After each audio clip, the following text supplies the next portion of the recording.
I think the first time I really did drugs, I was like 13 or 14, and I smoked weed for the first time with my best friend. And our real motivation behind it was just, it was something we had wanted to try. You know, we had heard of other people doing it. This was when the movie Half-Baked was pretty popular, so the worst thing that we figured would happen would be we wouldn't like it and we'd move on with our lives. Well, it turned out that I actually really enjoyed it. And so I spent the next few years, like, that was kind of all I did, just smoking weed, drinking at parties, kind of what a lot of high school age kids do. It wasn't until like towards the end of high school that it started to get much worse. That's when I started getting into, I started trying cocaine. Hallucinogenics became a really big part of my life, which was like frightening and colorful all at the same time. As time went on, that was when I was like, just before I turned 19 was the first time I tried heroin. It was sort of the same thing that led me to smoking weed. Like, this is just something I've never tried before. I didn't get too deep into like doing pills like Oxycontin, Percocet, stuff like that. Like, I've heard a lot of people that that's how they found their way to heroin, and that's just not what happened to me.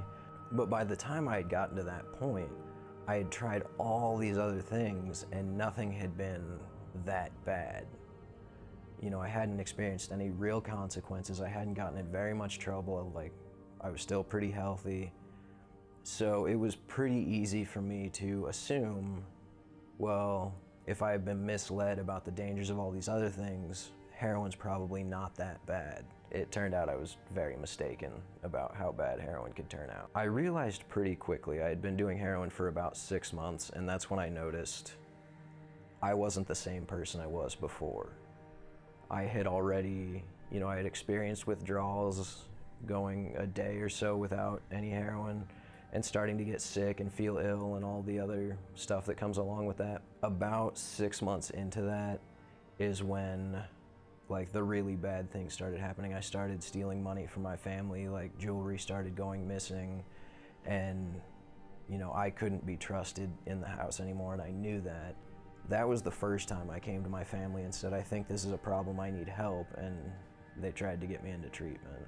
The first time I went through treatment, I went to Detox, and at the time, I was fairly certain that that was all I needed, was to just go through Detox, get past the withdrawals, and then I could go back to life the way it normally is. And a lot of other people who were much more educated about the problem I was facing thought it might be a good idea for me to go to a 30-day inpatient, which I went along with. I felt like I didn't really have much say in the matter, and it seemed like they knew what they were talking about, so, they have my best interest at heart.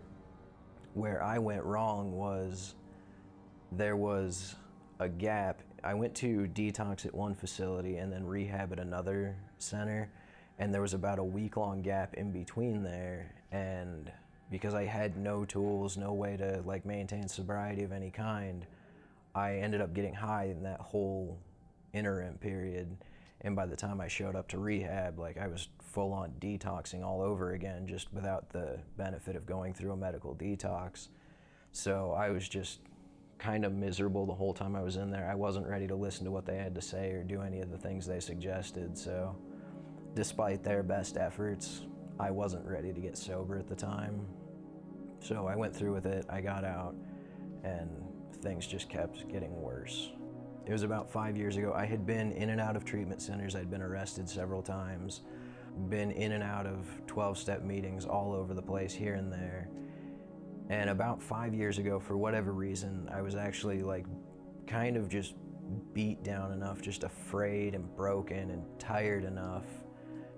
I can't explain why. I actually did everything that was suggested of me. Somebody took me to Detox, I went through Detox. They told me to go to a treatment center after that, I went there.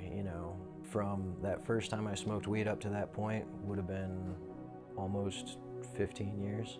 Things went really well. I was doing everything I had been told to do.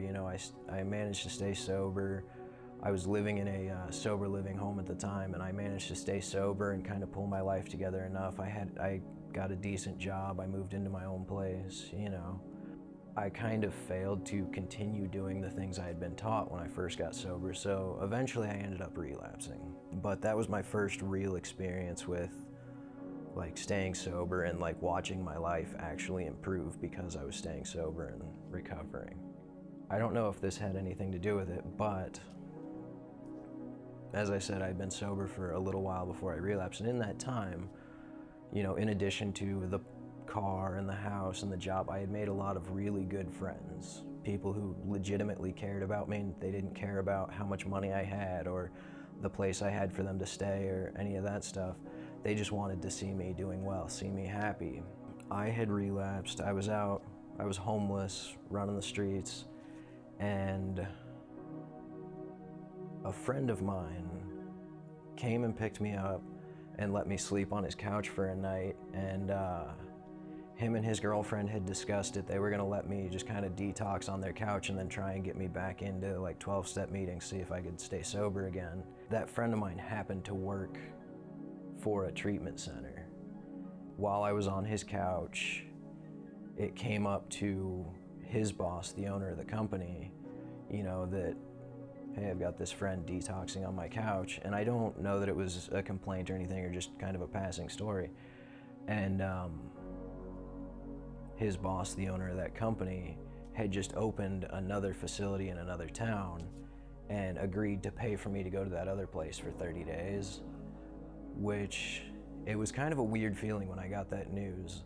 Like, on the one hand, I knew that was probably my best chance at like getting and staying sober. But on the other hand, like everything in me was like screaming, like, no, run, get out of this house. Like, this is a bad idea, don't do this. Like, but I managed to like overcome that. I said yes, they took me down there. I stayed down there for a month, and I came back to my hometown, moving into a sober living house. I had stayed there for a while. The gentleman who owned that particular sober living house had known me from the time before when I was sober and offered me a job as a house manager for him, which helped because during like the most of the past year and a half, I've had a hard time finding work, and having that job gave me free rent. And then, you know, I managed to get a job working, like a really good job actually, and things have steadily gotten better from there.